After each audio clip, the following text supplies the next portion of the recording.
remember, we have to come back again. Remember, if we were fighting, we'd already be here, wouldn't we? Yeah. Okay, so our first move, we would block, front ball kick, step forward, and in the dojo, we tend to slide this arm and gather them. Okay, but in the real world, this would be more like, boom, hitting them with that ridge hand strike, okay? So we gather them in, elbow to the spine, grab the belt. Okay. Hey, that looks familiar, doesn't it? Right? And then shuffle along with them to catch them on the way. Okay.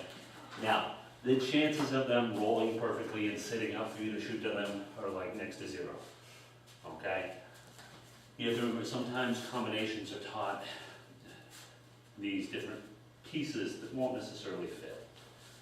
Okay, so if you were to find a situation where the person was sitting up or rolling towards you, then that finish would work. They're not going to roll and set up perfectly for you, just like in 4 combination. They're not going to fall perfect for you to do all the rest of this stuff. And so you have to look at like almost 3 different combinations or 3 different parts of the technique. Okay? So let's try number 19 again.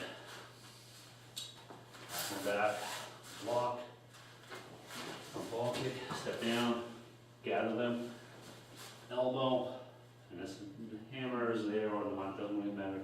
Grab the belt, push the head down, half one back, pull them, shuffle, and strike. Right?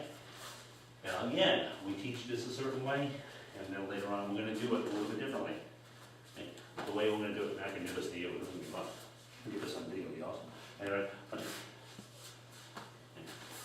the whole technique, home, you know this part, lean them down, home. Now, if you're big enough and strong enough, you're going to do the technique this way.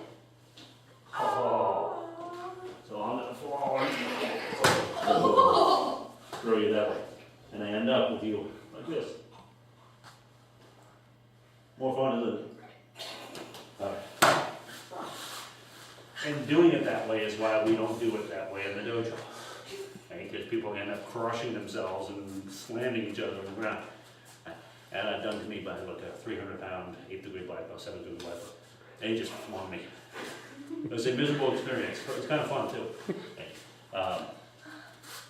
So, I mean, it's a lot of the techniques, you have to teach them a certain way for a while, and then you start getting into how they might really work. Now, the other way that you learn punching, do you normally go around wearing a nice sturdy karate belt? No. So what am I going to grab? The pants, is it? Okay, well, what if the pants are really, really loose?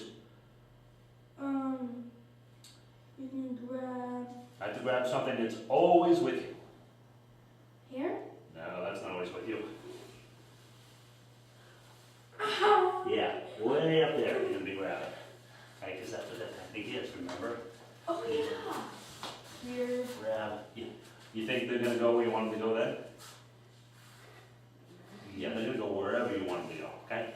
But you gotta remember, this is all designed for combat and for self-defense.